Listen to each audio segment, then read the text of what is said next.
A vessel of mass 100 ग्राम, कोई एक vessel है और इसका मास कितना है जी 100 ग्राम का है, ठीक है। कंटेंस 150 ग्राम ऑफ वाटर, इसमें कितना वाटर है, इसमें वाटर है m वाटर कितना है 150 ग्राम, और एट इट 30 डिग्री सेंटीग्रेड, यानी कि टेम्परेचर ऑफ वाटर इनिशियल वो 30 डिग्री सेंटीग्रेड है, तो टेम्परेचर ऑफ बेसल भी 30 डिग्री सेंटीग्रेड ही होगा, ठीक है, 30 डिग्री सेंटीग्रेड ही होगा। How much ice is needed, कह रहा है कितना आइस इसमें डाल दें, कितने आइस इसमें डाल दें, ये कितने आइस इसमें डाल दें कि it cool it to 5 degree centigrade. अब देखो यहाँ पर आइस है और यहाँ पर बेसल है जिसमें वाटर भरा हुआ है, इन दोनों को हमको ऐड करना है और ऐड करके यहाँ तक मान लो ये, तो इसमें पहले से कितना 150 ग्राम वाटर है और आइस हमने ऐड किया, आइस हमने ऐड किया। तो अब यहाँ पर कई चीज़ों को हमको देखना है। ये तो पहले जो आइस है इसका टेम्परेचर देखो 0 डिग्री सेंटीग्रेड का ये आइस है, तो जब ये 0 डिग्री सेंटीग्रेड का क्या बनेगा वाटर बनेगा,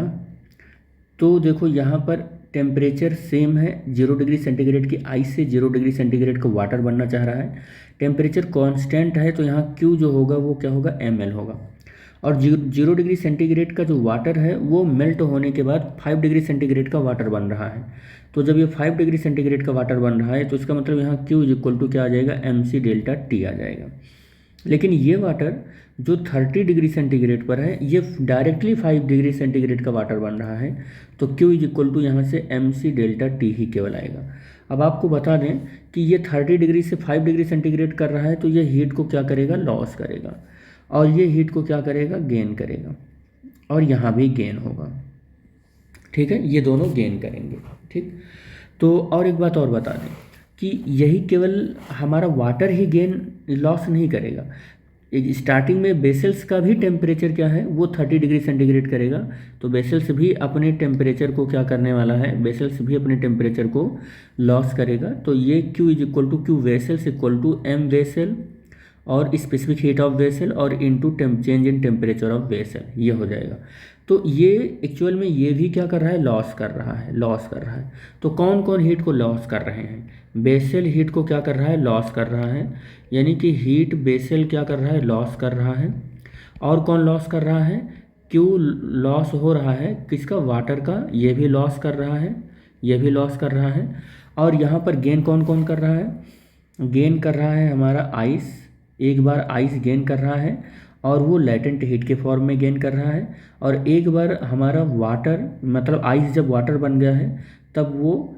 स्पेसिफिक हीट के टर्म में गेन कर रहा है। तो ये दोनों क्या है, ये दोनों क्या है गेन कर रहे हैं, हीट को गेन कर रहे हैं, ये हीट का गेन है, ये हीट का लॉस है। और कैलोरीमेट्री का प्रिंसिपल कहता है लॉस हीट और गेन हीट दोनों इक्वल होना चाहिए।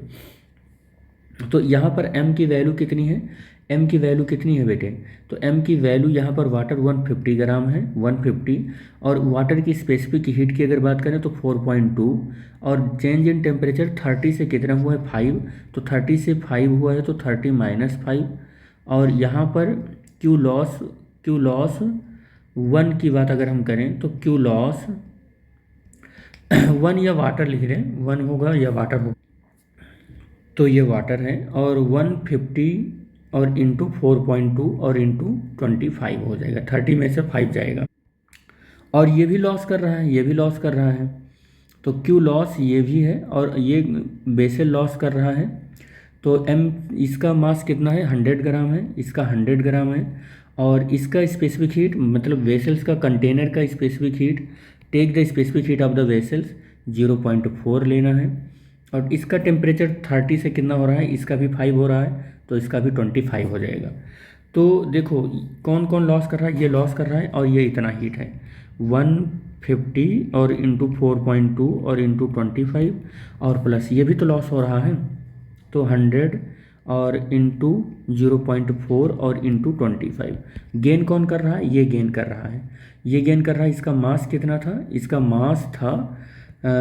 मास ऑफ आइस कितना था, mass of ice how much ice, अच्छा ये तो इसका मास तो हमको कैलकुलेट करना है, इसका मास कैलकुलेट करना है, तो यहाँ पर हम क्या करने वाले हैं, ये मास हम एज इट इज लिखेंगे, इसकी स्पेसिफिक हीट हमको मालूम ही है 4.2, और फिर हमारा जो टेम्परेचर है वो 0 डिग्री से 5 हो रहा है, तो 5 माइनस 0, तो ये 0 ही हो जाएगा प्लस। अब ये वाली हीट, ये भी तो लॉस गेन है, तो m हमको कैलकुलेट ही करना है। और लेटेंट हीट जो होता है, लेटेंट हीट ऑफ फ्यूजन, वो दिया गया है 336, इतना गिवन है। ठीक है, बस इसी को सॉल्व कर लो, आपका आंसर मिल जाएगा। तो 150 और इंटू 4.2 इंटू 25 और प्लस 100 से यहाँ 0.4 में मल्टीप्लाई। अच्छा, एक काम और कर लो, एक स्टेप सॉल्व ही करते चलो। इस जीरो से ये डेसिमल कैंसिल हो जाएगा, 15 इंटू 42 इंटू 25 प्लस 100 से यहाँ 10 बचेगा और ये 4 हो जाएगा, ये 25 और इज इक्वल टू यहाँ पर कितना हो जाएगा m इंटू, तो ये हो जाएगा 5 टू द 10 और 5 फोर द